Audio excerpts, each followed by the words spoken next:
right. And we are back with the Blame Girl podcast with Mr. Terry Wing. And welcome Jim Fredrick. Thank you so much. Thank you for inviting me. It's our pleasure to have you on the show. It's sir. an honor to be here. So 200th episode, or you just had, around 200? I know it's been over 200. I don't know. Let's call it 200th episode. say- Give my ego a little. we've been doing this for a couple of years. We've been waiting for this moment to Yes. bring me on board. It's all come to this. I can't believe we hadn't had you on already. That's crazy. It's so shocking. I get asked a lot, how come you're being snubbed by the Blame Girl the podcast. Blame Girl podcast? Well, no more. No more. No, yeah. 'Cause it's you the know end what? of the feud's over. We want to know things We're at the gonna Blame Girl podcast about you, like your weekend. We're burying the hatchet. How was your weekend? I actually wish I knew that talking about the weekend was going to be a thing, because my weekend was nothing to talk about. Oh no. Yeah, no, it's So you had a chill weekend. I watched 3 very bad movies over the weekend that I wasn't expecting them to be as Tell bad us as about they were. those. Hotel Artemis, which has Jodie Foster and Jeff Goldblum and a number of other That's really fucking high- good. yeah, awful. I mean, the acting Oh damn. good, but the story is just not whatever. And then Midsummer. Have you seen that or heard about that? Weird sexual psycho. Who's in it? The chick who's playing the new Black Widow now. I can't remember. I feel like I've seen Can't Midsummer. remember her name. People go to Sweden and there's like a cult kind of commune thing, and they have these really strange rituals that they only do once every so often, and then it becomes like a weird. I heard that What- movie was good. It got great ratings on Netflix, but man, it's a slog. It's a slog to get through. And then there was The a third one. third one that was bad enough it doesn't even come to mind right now. But That's awful. but altogether, yeah, every movie option we took was disappointing this weekend. Some weekends are like that. Well, I mean, Terry, what about you? How was your weekend? Nothing. Nothing. See? No, I mainly my sister moved away, so I spent some time with her at the end of the week, and then by the time that was over, I was just ready to lay on the couch for 2 days. So There you go. See? so you just laid on the couch for 2 days. Did you catch any good movies? I got high a lot. Does that count? Oh, and I replayed Mega Man X from the Super Nintendo, so that was fun. That sounds Getting high is now federally sanctioned, so No, it isn't. you're ahead of the game. it You're- is. It is. It didn't matter. I'm legal Slow anyway. down. All right. Let me handle the I'm sorry. transitions. Thank Well, you. a Because little- I got to tell everybody about my weekend. Hmm. My weekend. Which nobody cares about. My weekend was pretty good. Friday I had a show at the Lake Park Black Box is what it's called now, but it's the Kelsey, formerly the Kelsey Theater. And I forgot his name off the top of my head, but Mike something from New Jersey. So I met a new comic. Hey Kevin, we're live right now. So. You are. Whoa. What up, Terry? Hey man. Thanks for everybody knows your name. But so that's what I did Friday. I had that show. Saturday we did a girls' night where we watched Hocus Pocus 2. Okay. That was a lot of fun. And then I popped over to the Black Box because I had CP Post, who was on the show recently. She was staying with me. And she was at the Boca Black Box. So I went and met them down there, and I got to meet Bear Webb, who I had not met yet, who I really Okay. liked. Yeah, I like her too. I just met CP over in like the Fort Myers Cape Coral area when that existed. And Yeah. it was actually a cat adoption That's where you venue. met? Oh, No, okay. well, but we were doing comedy. Okay. The Richie Leese's fundraising comic cure Yeah. Was doing a night, and she was hosting, and I Okay. featured for that. Yeah. And she's fun. She's a lot Yeah. of, you know. She gets a lot of hosting gigs. She's an excellent host. But I hosted a show for her in Orlando, and I've gotten to know her because we did that Sarasota gig, and so when she was coming down, she had 3 nights. She stayed with me, so I went and checked her out on Saturday, and then we went out and had some beers after with Mike Cintron, and then Sunday I was crazy. First of all, I went to Naples for the Florida's Funniest, which me and Terry are both in West Palm. We'll talk more about that at the end. This week, I went to go support my friend Joanna and Sita and got asked to host. So I Wow. hosted the Florida's Funniest In Naples. in Naples Yeah, last right off night. the hook. Yeah. Add off the hook, and I got It's a to great room. do. It's a nice room. It's crazy because I got to do more time than all the contestants. So Sure. I Yeah. was not expecting any of that. It That's was amazing. a pleasant surprise. Not to mention, Uh-huh. half of the Wizard of Oz tour, That's which so true. The winners last night were Yeah. Sita, Yeah. and Mark Mark Christopher, and we're the other half. So maybe we'll see all the Wizards of Oz up in there, but yeah, or at least the majority. So maybe one more of us will get in there. But yeah, so that was really crazy. I wasn't expecting that, but I'm glad I got the opportunity. A lot Sure. of fun, and congrats to everyone who won. And so anyway, are y'all ready to do some blaming? okay. No, that is not enthusiastic Wow. enough. Can we get some enthusiasm? Are y'all ready to do some blaming?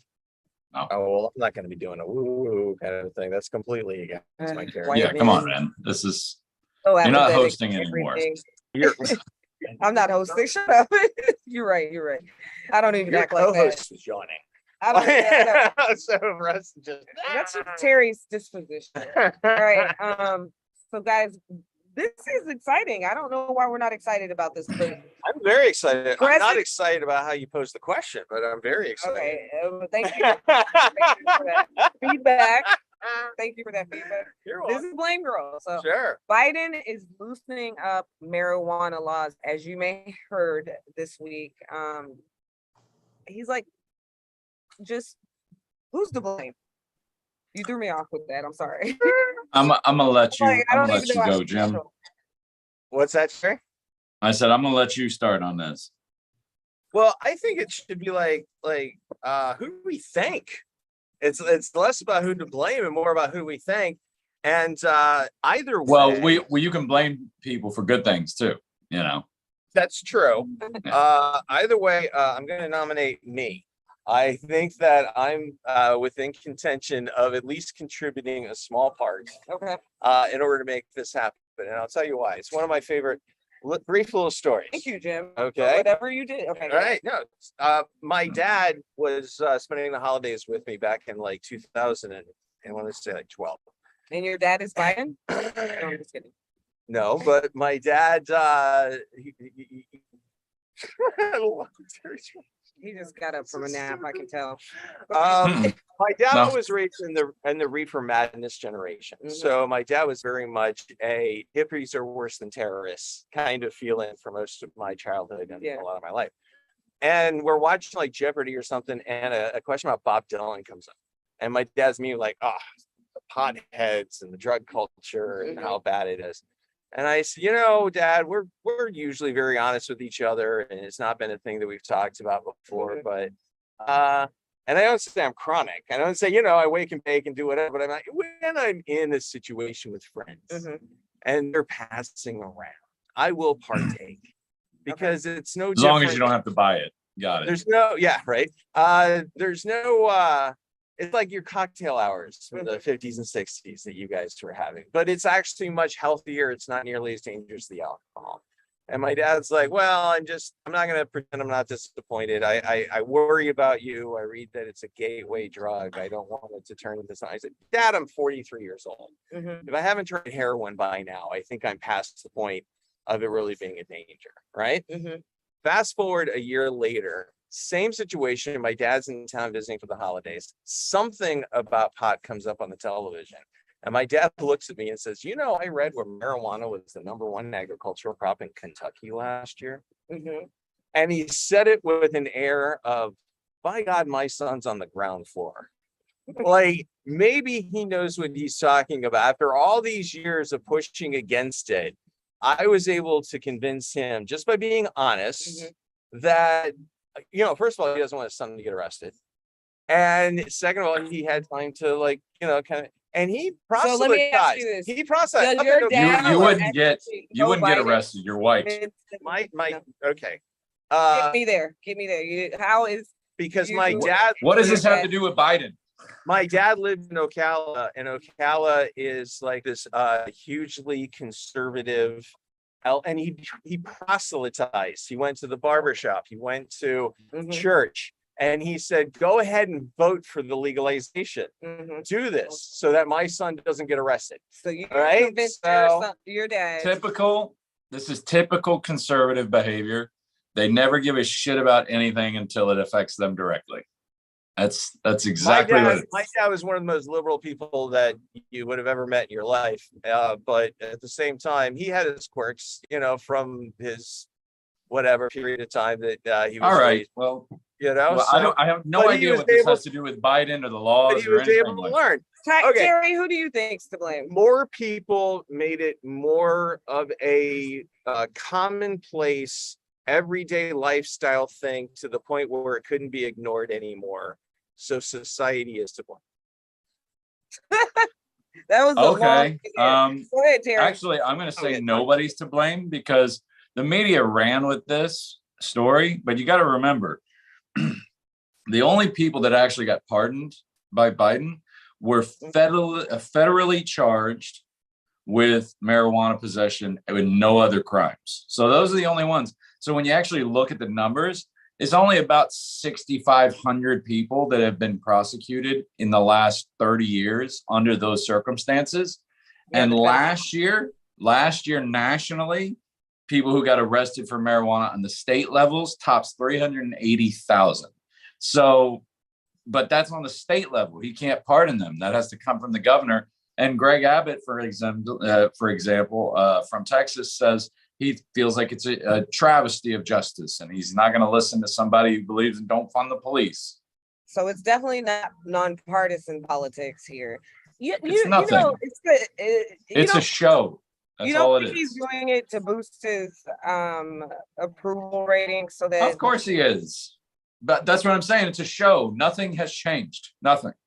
yeah. He went into his Either presidency way, I saying think it's the right thing to do. Yeah, I believe like it's the chips in the right direction. that you like could with give freeing some the credit slaves, for. you know. he like went with into his freeing the presidency. slaves. Let me get in here, guys. Lincoln didn't free the slaves because he thought slavery was wrong. He did it to preserve the Union, and Joe Biden here is doing it maybe for a little, you know, selfish reasons, but it's the right thing. It would be silly if that was No. the case. You stop. Stoners You're going to give us another long story. That's Terry, don't treat our guests Y'all like don't that. invite me and not expect stories. All I mean, right. there's no. Well, hang on. I just want to look, like I was saying before, he went into his presidency saying he's not going to decriminalize marijuana federally. And he's stuck by that. And he's not, doesn't seem to be wavering. As much as I would love for that to happen, I just don't see it. I think a lot of You don't people think it's online gone far assume it's enough. going to because he pardoned some folks, when really it was just a symbolic gesture. And the maximum number of people was 6,500. Yeah. So you don't think it even goes far enough? There's 500,000 people in prison right now on marijuana charges from the last 5 years. None of them will be affected. Damn. I think this sets a healthy precedent in order for more progress to happen. Definitely. So It's always that. more It's optimistic than slow dour. progress. It's slow But then again, I progress. haven't been Do you yawning. know what helps the majority of this process?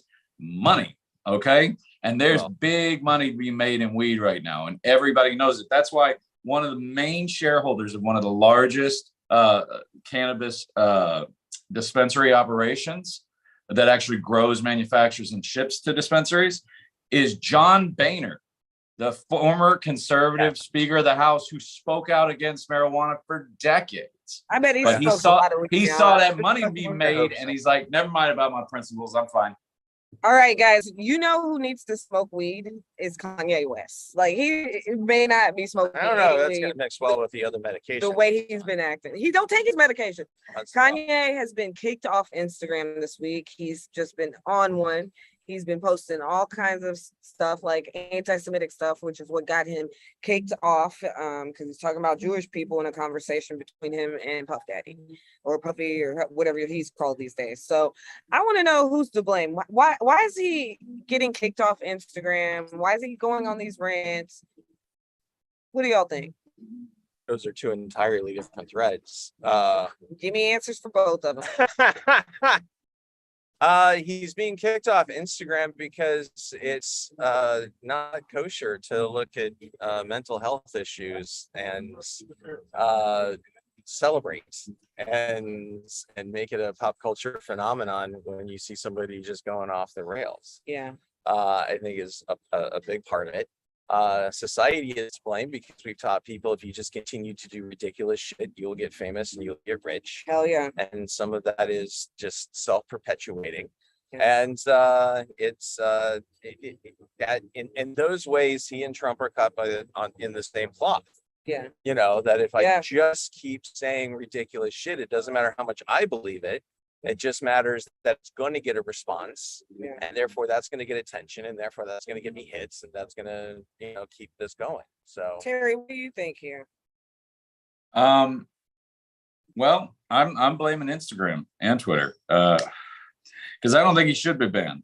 I don't think a lot of people should be banned because I think by taking public spaces, and we're going to call this a public space for the point of argument. I know it's a private company and they can do what they want, but by taking these quote unquote public spaces and creating little safe spaces, I feel like we're actually creating more mental health issues and more anxieties. They used to have a saying that said, well, it builds character. Whenever something bad happens, it builds character. I don't think it just builds character. I think it builds strength. And nothing affects a person with anxiety, depression, bipolar disorder, all these mental illnesses that are running rampant right now. Nothing affects that more than feeling weak.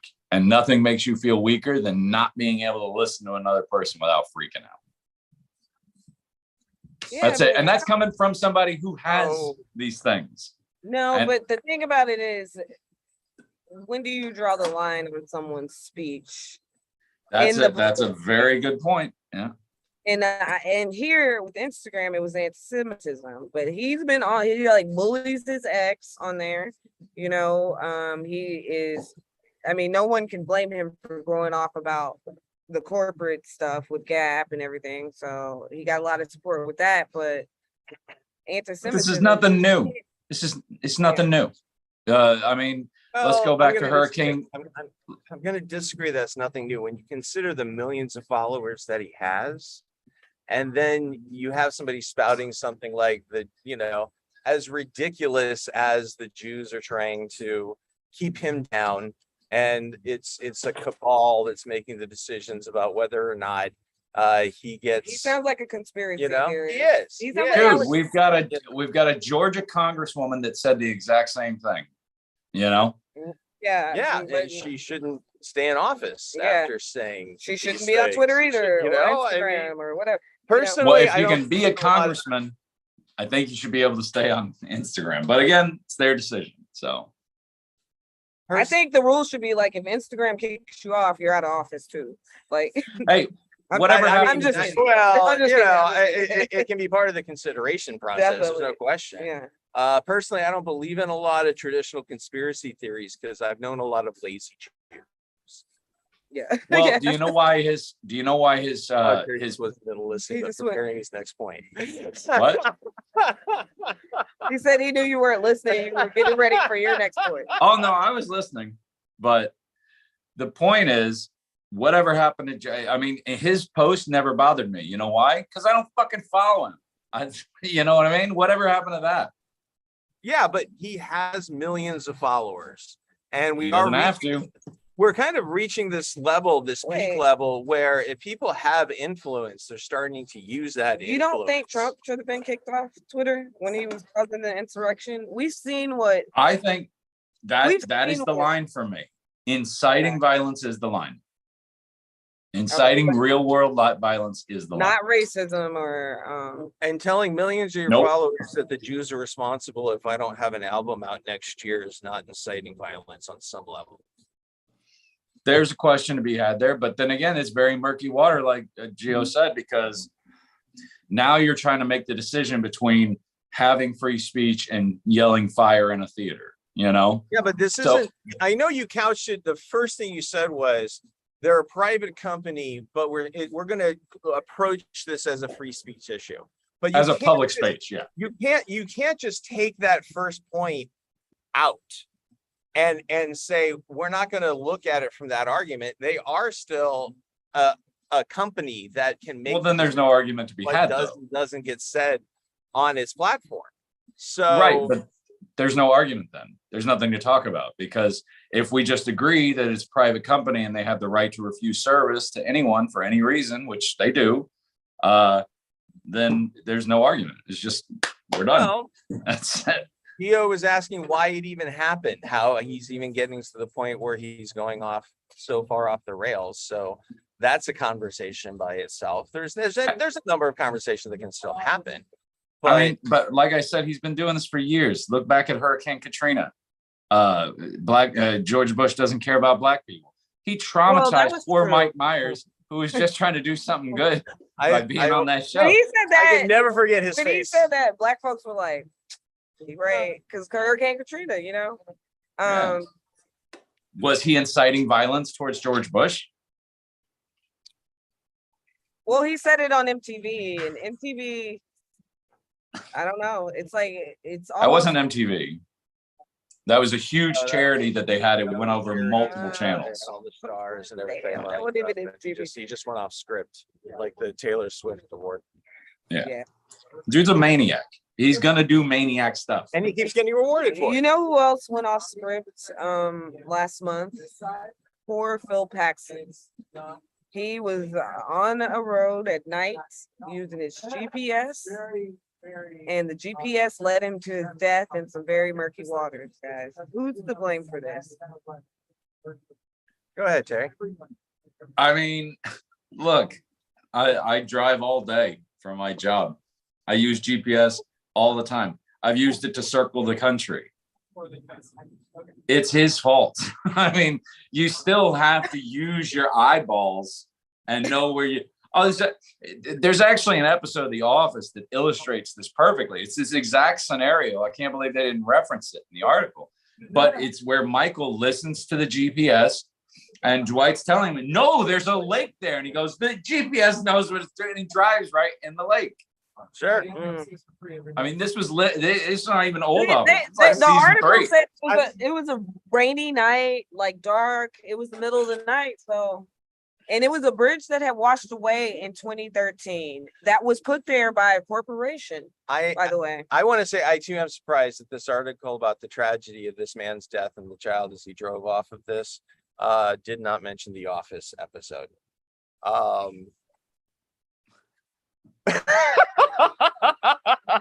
I mean, look, this is a classic. This is a Actually, classic example of being reactive and not proactive. Because how many stories you ever heard like this? It's one person. It's a fluke incident. It's tragic, yes, but I'll tell you what. I read the article, and the fact of the matter is there were supposed to be barriers in place. There had been barriers in place. Those barriers were no longer in place. So who's to blame? The fucktards who moved those barriers and who decided that would be a fun prank or something like that. There's probably some teenage kids doing it for TikTok. probably They committed homicide. probably That's homicide. probably. It'd be manslaughter. So they're Negligent. to blame, and mothers, by the way. Mothers in general are to blame. And I'll tell you what. No, you will not tell us why, mother. I don't want to hear that one. I don't want to hear that one. But I have no problem But with I that. don't. But I like empathize with this guy. Like I'm like, oh my god, this could happen to me. Y'all didn't think Right? this? No, it totally like Yeah, if you're Terry's such a good driver, I guess. He doesn't. He in was the right never- circumstances, Terry. under the right conditions, but also hear me out. Yeah, if you're scared. When you're having an argument with your mom about you want to do something or your friends are doing it, your mom would say, if your friends jumped off a cliff, would you? All right. Okay, And you stop. want to say, well, no, but then there's another part of you want to say, yeah, and you know what? Yeah, I would, mom, just because you're No, using this ridiculous argument. I wouldn't follow them. I would go ahead I'd and be jump the off first that one because I'm a leader. All right. Okay. I'd follow. So this guy, probably had his mother telling him every time he put Google into the GPS, oh, if Google told you to drive off a bridge, would you? And then he was faced with the dilemma and said, you know what? I can't let my mom be right. Are you trying out bits on? Is that not what this is for? Well, we have comedians on the show. Is not, did I completely misconstrue why you have a podcast that has comics? And I told him he could be funny or he thought. All right. You guys did 200 episodes. Yeah, You don't have that much. he knows that. He knows that. I think him saying that is him doing a bit on you now. Like that's all that was. All right. Yeah. We'll I have keep to it moving, address this. guys. We are on location. We're trying to hit these mics. But you know what? What number are What you? time do we close? I have no idea. Oh, I don't. What time is this on? 8 o'clock. All right, we got time. Yeah. So I do want to move it along though. We have, if you haven't heard, Iran is having a revolution of some sort. There's been all kind of stuff going on, women rising up against their, teachers and all this stuff. And last week, you hadn't seen that? That was really good. Well, no, but it's really the people revolting against the government. It is the government. You're right. Yeah, But they kicked their male teacher out. It was so cool. And they took their headscarves off. But last week, Iranian state television was hacked by protesters. And they were like, kill Ayatollah Khamenei. Who's to blame? The same people that are always to blame. That is, what are their names? Anonymous, the hacker group Anonymous. Like they were wearing the anonymous mask. They had Anonymous. That group is called Idalati Allah, I think. Well, then they're opening up a can of worms because they were wearing the anonymous mask during their little. It's similar. They're It's modified to look. Yeah, they put some Iranian colors on it. It's the Arabic Anonymous. Yeah. It's the Arabic Anonymous. Yeah. But this all happened because of Mahsa Amini, who was a young woman, and she protested by removing her headscarf, and they killed her. And so everyone's like protesting against their government now.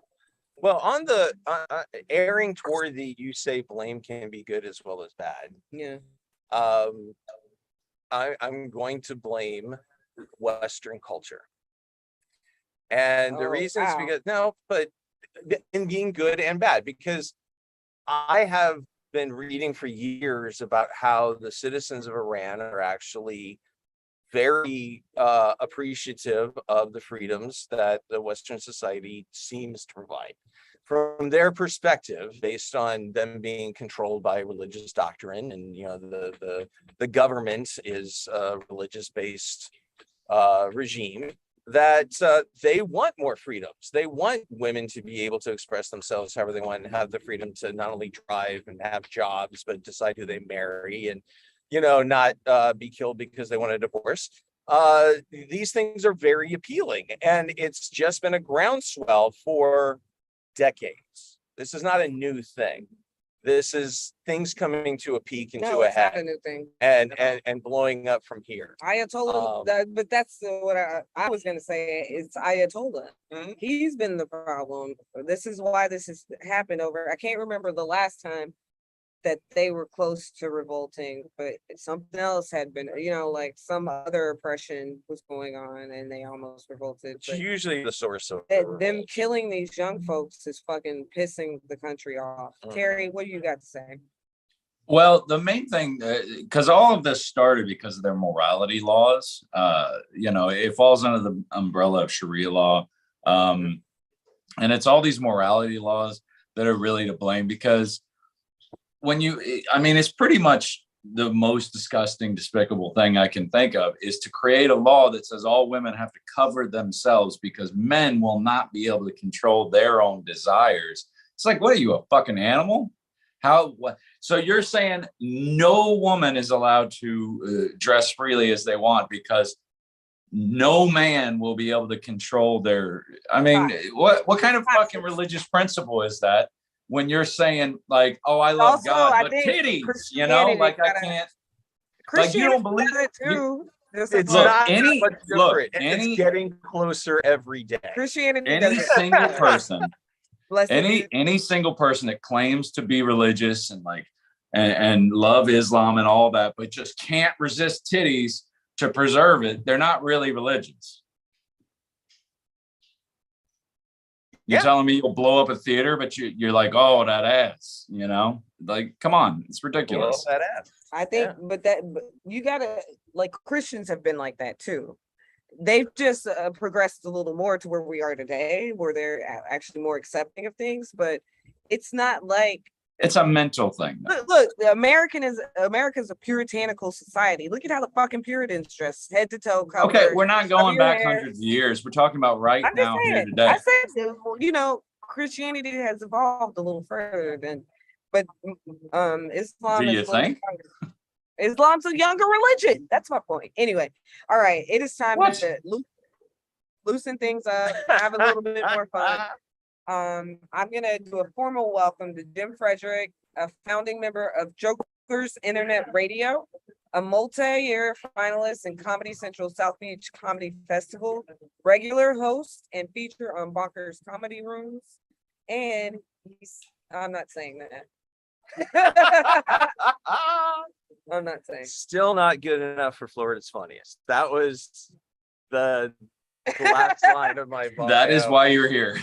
He's That's always why I'm throwing here. material. That's why Okay. I'm here. This is, Let's just I'm get the one South Florida guy you could actually get on the show now because shut up. No, that No. I'm saying that's why you're here to give your opinion on that. But we'll get We're not into it in a gonna minute. oh, We're not- I figured But we're not there when yet. I was asked. I know. That's why I'm trying to wait and keep sending it off the rails.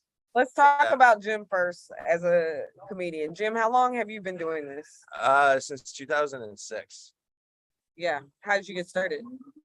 My boss, I was inadvertently emceeing a company function, and my boss is like, God, why aren't you doing this all the time? And I love comedy. I've always loved comedy. I actually wrote a book about a stand-up comedian, Mhm. and I published it 2001, one just before 9/11, but also two before I actually did comedy. It was just for my kind of observations of the Carson experience and the. So you were the totally comic into side. comedy. So before I you was in got comedy started. for a long But time. you got started because someone else was like, "Why aren't you doing it?" Because you. Yeah, and it just put the seed in my head. I'm like, why am I not doing it? And even if it never leads to anything, I often think in a premise, punchline, tag, Yeah. kind of process. You were just trying to do material, and that's why we were And, asking questions. But that's part yeah, of it. but that's That's part of the show. That's part of the show. Okay. you say that, but your tone does not have conviction. No, it is. It's just like normally the jokes are a little bit more on the topic. All And right. Okay. that is the story of my career.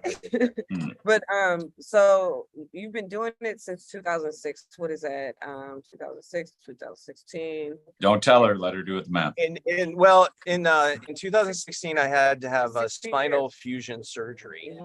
And that took me out of the game a year before the surgery because it's just a degenerative thing. And then it took me a couple years to recover. Mm-hmm. And then I was starting to get booked when COVID hit, and that was fun. And now it's just, it's there. It's there for me to go out and use the creative process. Still get the gigs and I appreciate them, but also I'm not I haven't been marketing myself this last year. My dad got really sick in May. He just passed away a few weeks ago.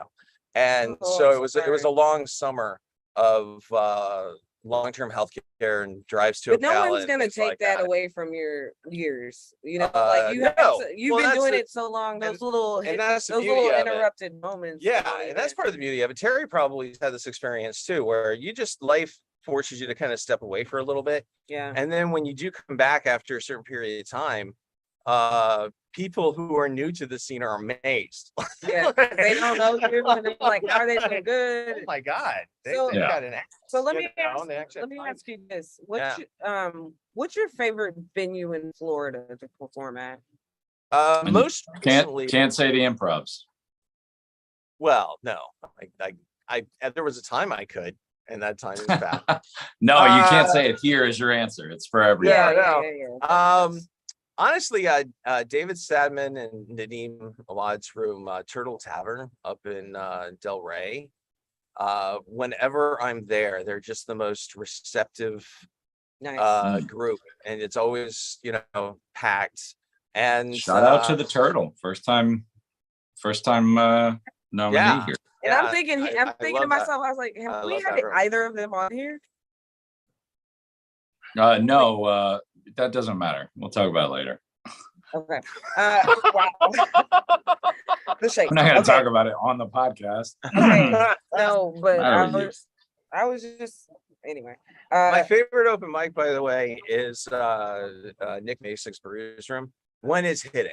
And during the I heard some good things during about the season, holy shit, it was like New York Underground, where every comic would go up and it was standing room only, and you're just Wow. slaying. And those days. yeah, it was that it's was not like that right now. it is not like that right now. Sorry, Nick, what- but what- let's be honest. When is it like that?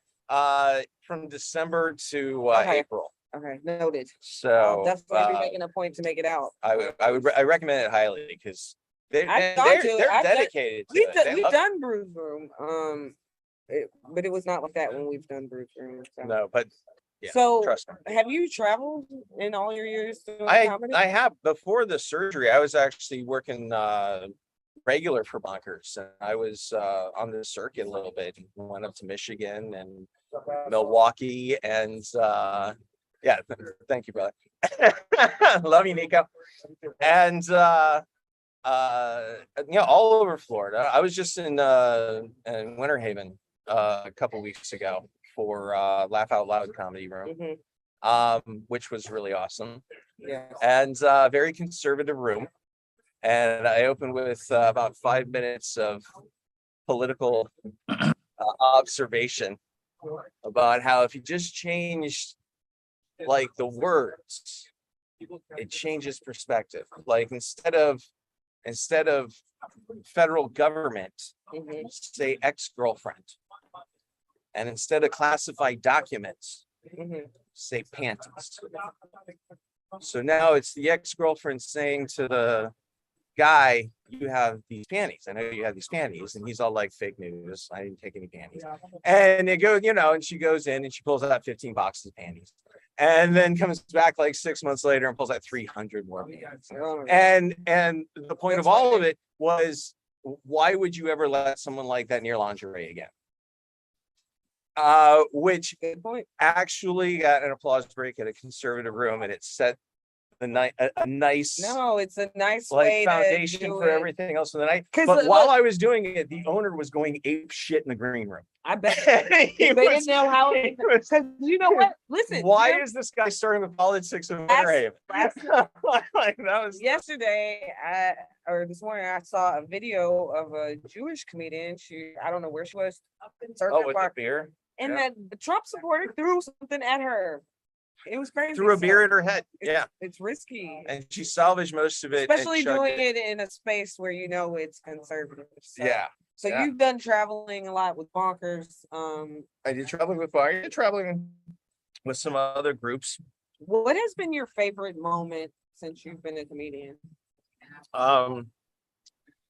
Proudest moment, favorite moment. It might have been at the Improv. Okay, what was that? The old Miami Improv. It was my 6th audition for the South Beach Comedy Festival. You had 3 minutes. You could be pulled off stage at any time. My first audition, I was on for 1 minute and 15 seconds before the voice of God said thank you, and I had to leave. And like literally hundreds of comics would be coming out every year in order to audition for it. And I'd been on the road for like 12 weeks straight. So when I walked into the room, I just felt very hot. I just felt like, you know, I had a shot. And I went up and my audition was the Aristocrats joke. But it was a TV clean version of the Aristocrats because you had to do TV clean. And I don't know how you do Aristocrats clean, but go ahead. I know, no, right? so you guys don't like long stories, so I won't share it. But at the same time, they literally, I was on for 3 minutes. It was a 3-minute exact thing. And you could hear, because I recorded it, you could hear the comics kind of gasp a little bit, like wondering what the hell I was doing and how, you know, unlikely it was that I was going to get that pulled off.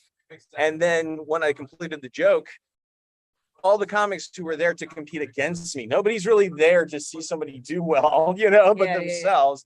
But it was an, you know, a rousing response, and I became a finalist, and then I got on Deco Drive that year, and I got to open the South Beach Comedy Festival in Lincoln Mall. So that was a really good year, and that was an apex moment of that year because it was something unconventional. Nobody else was going to do it, and nobody was expecting it, and then nobody was expecting it to be done well. So all of that came together, and then it's been downhill ever since. So speaking of, then tell us about your challenges. I'm an asshole is a big one. Don't say. Yeah. I don't have much of an interlocutor. I will speak my mind in a conversation, whether it helps me or not. And then later on think, no, that probably did help me. I feel like you have a lot in common with some other comedians I know. Well, we're all damaged. Talking about me. On some level. We're all damaged. I didn't say you. I know what you're talking about. I love you, Terry. But you have to market yourself above everything else, and it's exhausting. Yes, And I have had a mortgage, you know, and I had a long-term marriage, and now I'm in a different situation with a girlfriend. So, you know, whatever, but we're not going to get into whatever. Anyhow, we are life, gonna get into it. life changes. But I couldn't bring there was a lot of people, like Comedy Central's thing was a good example. There's a lot of people from New York and Los Angeles that when they would see me down here would be like, I don't know if this is the place for you. I think your stuff would go over better in a larger, you know, kind of thing. And I don't know if it was not just a confidence issue, but just a timing issue. I just wasn't, I didn't pull like that a lot trigger. different trying to pull that trigger when you're grown up, you know? Yeah. When you're in your That's the thing. 20s, it's like, oh, I got my whole life. I'm gonna move to New York. I didn't start getting But when you're serious in about your comedy until 40s, my late You can't 30s, be like, oh, early I'm gonna move to New 40s. York. And that wasn't part of what my life thing was going to be about. But also I firmly believe, and maybe this is rationalization and I'll cop to it, but amazing life lessons, no matter what happens in terms of a career, you get polished at dealing with a variety of circumstances and personalities and situations, and it's invaluable. So it doesn't matter if you never get a Netflix show, or if you never get, you know, on Stranger Things or something. It's more about You referencing Adam Murray? I am. I don't know. Yeah, I figured you were. You'll never watch this, but still, it's an amazing collection of guys that we've done comedy with that show up, you know, in these, especially Atlanta based guys who moved to Atlanta. They're in a lot of productions. So anyhow, I'm just saying, do it, you know, go out, do it. Don't care what labels people give you. Don't let it bother you about pressure on yourself, don't but put it bother you about just barriers. stay in the moment. Yeah. I agree with that. So the main reason I was a little, you know, put off about the competition thing, and I'll admit it, here's the thing. we are not there yet. Oh God, Yeah. okay. Hang on. I want to Right. know more about who you are, Jim. Like, what do you Okay. do? Where are you from? Family? You got any other projects you want to tell us? I feel like Terry's groan was an expression of no, he really doesn't need to know more about Jim. That's how Terry looks. No, That's no, just I'm how people- actually looking at the clock going, all right, we need to speed this up a little. That's what I'm thinking. Right, we do. That's why I'm trying to get to the next. We can cut to everything else just to say that for the last few months, as much as I've been going through some personal turmoil, I've also been writing a book. I co-wrote a book with a very good friend of mine, another comic. His name is Matt C. And we have a completed first draft. We're now polishing that draft, like paragraph to paragraph, just hammering ending as much humor as we can. And it's a book about flea market. It's a book about people that vendors at a flea market and their day-to-day lives and the strange, weird things that happen in those particular circumstances. That's a good premise. Right? I don't think it's something anybody's I've done. known some flea market folks. Yeah. Right? Yeah. Yeah. And we get into the spectrum, because they're all over the place. There's some of the nicest people, there's some of the worst people, and there's, everything in between. So it's a microcosm. So And since he brought Your it, boy Terry's been out Jim, here writing too. yeah. since Jim brought it up, the novel's on Amazon. Unclaimed Ashes on sale right now. Unclaimed Ashes Mhm. is Terry Wayne's novel. Yes.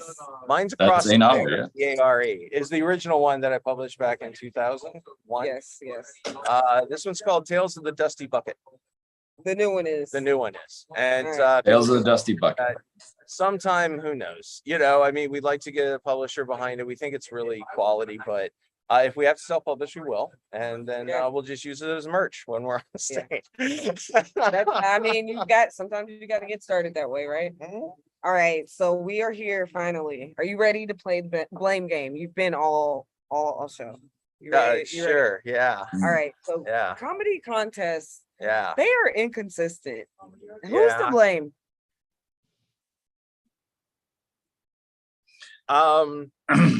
The comedians are to Nothing. blame. The comedians are to blame for the expectations they set on themselves.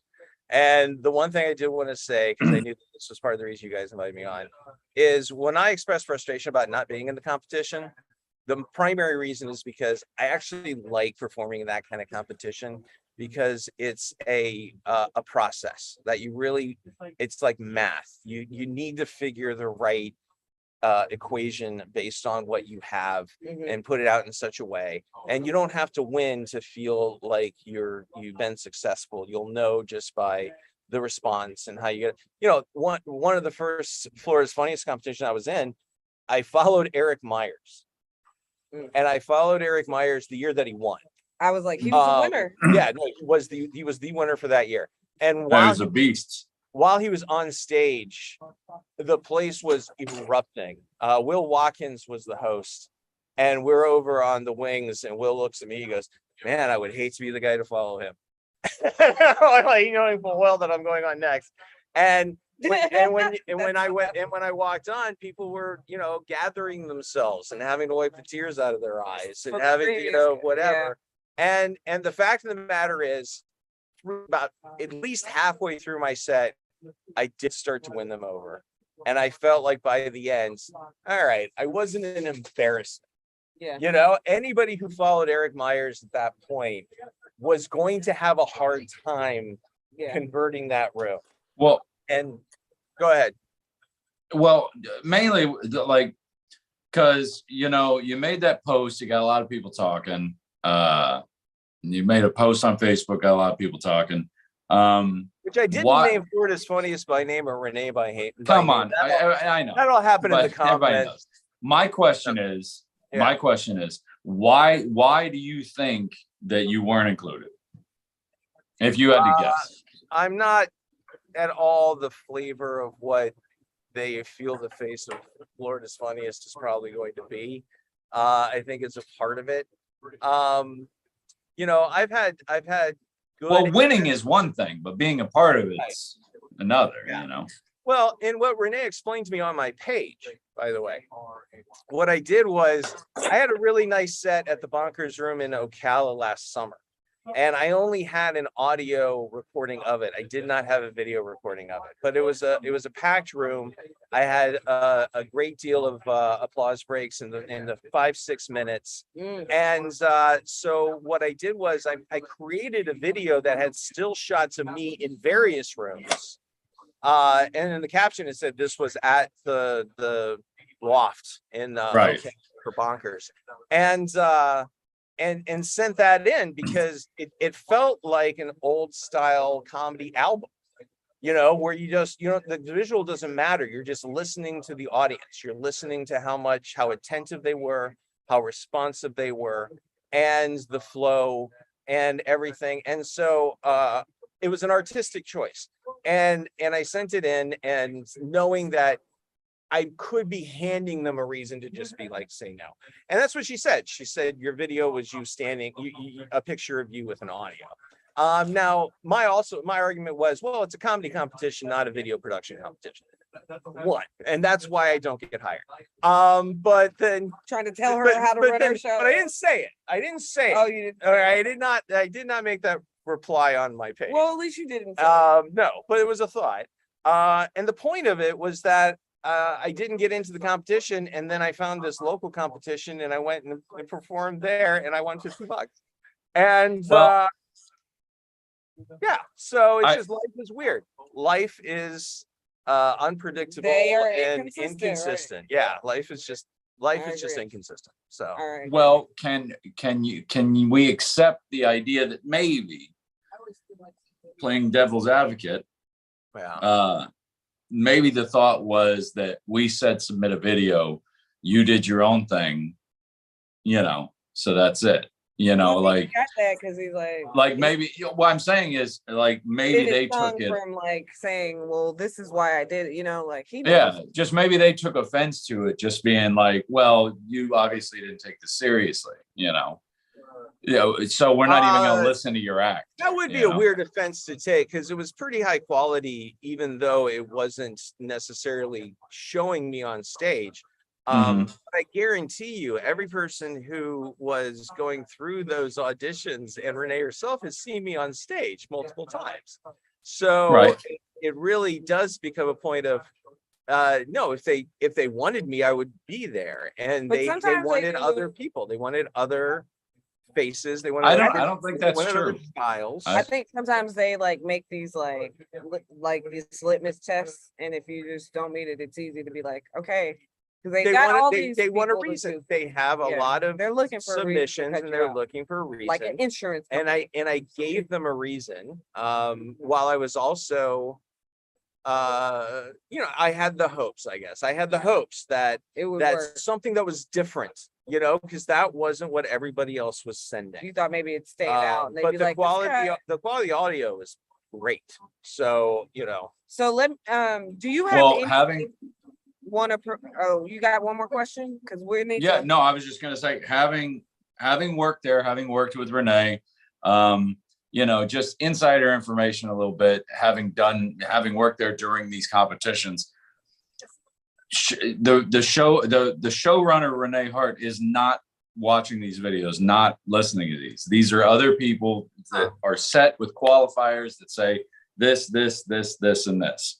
This is what we're looking for. And then the best one of those, as well as John Hines. The best one of those to get out of those filters is the one that gets picked. So that's all I'm saying. Like, I've been on the other side of it. And John Hine knoes that because he worked with me at the same time. First of all, and let me just throw this out here. Sometimes I think maybe if you are and don't humble enough to be like, hey, can you give me some feedback? Why did not? She might even offer you a spot in another show. That's true. That is very true. Yeah. I don't seem like the humble type. I don't want to come off. I don't want to come off as saying anything that makes it seem like doing this is easy. In terms of putting together this kind of competition, in terms of making those decisions, those kinds of decisions have to be made. There's sometimes that it seems on the face of it, it's arbitrary, but that does not take into account everything that goes into the planning and the figuring out what they want to do. So I have no hard feelings. I don't know. I just wanted to clarify the whole "you're not what they're looking for" thing that you said earlier, because that's not true. That's just not true. Because I feel like a good portion of this show, I was not what you were looking for. Oh, stop it, Jim. Oh, that's not true. What are you talking about? All you talked about is like, he's saying Remember too long to of one part. stories. He's going to. Oh, I said one thing. I just made one joke. I know. But it's, in a way, it's true. I'm a different performer, and it's not always everyone's cup of tea. And All right. and when it works pretty well. And I gotta say, I think you're funny as fuck. Tell people Thank where you. they can follow you so they can find out how to come see if you're funny as fuck or not. Sure. I'm on Facebook. I'm on Instagram. Jim Fredrick Comedy. Spell that last name. Fredrick. Fredrick. And I have YouTube videos up. You can check out the video that didn't get Stop accepted. it. Stop it. Why? All right, all Why? right. Send that video in. I'm not in a bad place in this. And Do I'm you not have being, any upcoming I'm shows? not being bitter. I don't have any upcoming. Okay. No, my focus right now is on the book, getting that finished. And then anybody's looking to hire a marketing manager, copywriter / whatever. I'm also in the market for that, because the last place I worked at didn't believe in short-term disability for family. Oh wow. But see, I didn't want to start with that because Yeah. this was supposed to be a comedy podcast. No. But you know what? We talk about those type of real issues on this This is a podcast. podcast with comedians. All right. Terry Wayne, do you have words for white people this week? I know you do. I do. all Yeah. people. I actually wanted to talk about competing because, as we'll talk about in a second, there is this competition that's going on. A lot of people get wrapped up into it. A lot of people focus on it. And a lot of people do it in the absolute worst way, which is they're going into this trying to prove that they're better than these other comedians, which to me is the absolute worst way to think about it. Not just for the competition, but for yourself as well, because that does a lot of damage to your psyche and your own ego. And because then if you don't win, it's like, well, I guess I'm not as good as them. No, that's not true. I've been in comedy competitions where I beat people that I know that are better than me. But they had an off night and I didn't. So just try to remember going into this Florida's Funniest that you're not competing with all these other comedians to prove that you're better. You're competing to prove that you're better than you used to be. You should be competing with yourself. It's like Ernest Hemingway said, there's no nobility in being superior to your former, there's no nobility in being superior to your fellow man. The only true superiority is being superior to your former self. That's it. And we should all be out here trying to get better. We should all be out here trying to be a more of a community. When you talk about the New York comedy scene versus the LA comedy scene, a lot of the guys, especially around the 2000s, they would tell stories about when they would leave New York and they'd go to LA and they're like, everybody's so supportive. Everybody's so nice and this and that. And South Florida comedy scene is still very much in its infancy. So we all need to decide, not collectively, not like we're going to have a meeting or anything, but we all need to decide what kind of scene we want this to be. Do we want it to be cutthroat? Do we want to be out to get each other? Or do we want to be that scene that helps each other? And if I'm giving my opinion, I think we should be the latter because, as we all know, a rising tide lifts all ships. So when we go, now that we're really starting into into what I would consider the major leg of this competition, I would remind everybody, don't go into it the right way. Have fun with it. You're getting on a great show, with good people, and try not to take it too seriously. That's all. All right. Those were really good words, Terry. Thank you. Really, I don't think I said anything that countered that. No, I don't. You didn't. This has nothing to do with you. I wrote this yesterday. God damn it. I can't even make a point.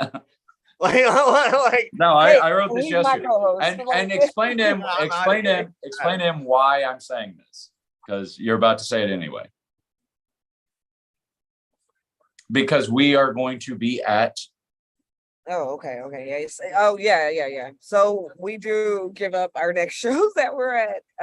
Me and Terry are Yes. both at Florida's Funniest this week. Thursday, you can catch us at the West Palm Beach Improv. And I'm just going to be better than my former self. is There you all go. offer. That's it. Just be better No, I than you can were do the that. last time. I know. It's like Bill Burr said, be undeniable. Don't worry about being a woman. Don't worry about being a man. Don't worry about being young enough or old enough or black enough. Just be undeniable. It's just gonna be a battle against my own anxiety. So, but anyway, if yeah, I catch know. us this I week, know. you can catch us there. We're gonna get in 8 here. o'clock Thursday at the West Palm Beach Improv. I'm gonna be practicing all week. So, yeah, that's all I can offer. Thursday. Good luck, guys. Have fun. Thank you. And everything you said is spot on. It's not about you being better than anyone else, because Steve Martin said comedy's like poker. Anybody can have a good night. Well, Terry knows I've been freaking out. He knows I've Yes, been like, I know. She's had me on the phone a and few I times. feel like the words for it was for Geo people, Geo people, you know. No, this is for all my the first self-aware time. comics, because they're all doing this right now. All of them, especially, and here's what blows my mind, especially the new ones, like the new comics, they're taking it the most serious. And I'm like, why? Even if you won, what, you're not gonna be. It's a bee. Oh my God. You're all right. Okay. Everybody's been stung by bees before. I'm moving it over. Okay. All right. I'm moving it over. Are you done with your panic attack over the honeybee? No, I got stung in my lip by a bee before. Like that was my first sting. I'm a sheltered woman, so Apparently. All right. No, I was saying that the younger comics, the younger the comic, the more they take this competition seriously. And they shouldn't, because what are you going to do if you win? Can you headline next week at Jackie Knight's Comedy Club? Can you go up to the Improv in Orlando and do an off night by yourself with two openers? You can't. So just have fun with it. You're just putting yourself out there. That's it. It's fine. Have fun with it. All right, guys, you have it. If you want to catch us this week, like we said, Thursday, West Palm Beach Improv. Until next time. Wait. And just so everybody knows, I'm only saying this not because of anybody specific. I'm saying this because I used to do the same shit and it was stupid. That's all. Don't do that shit.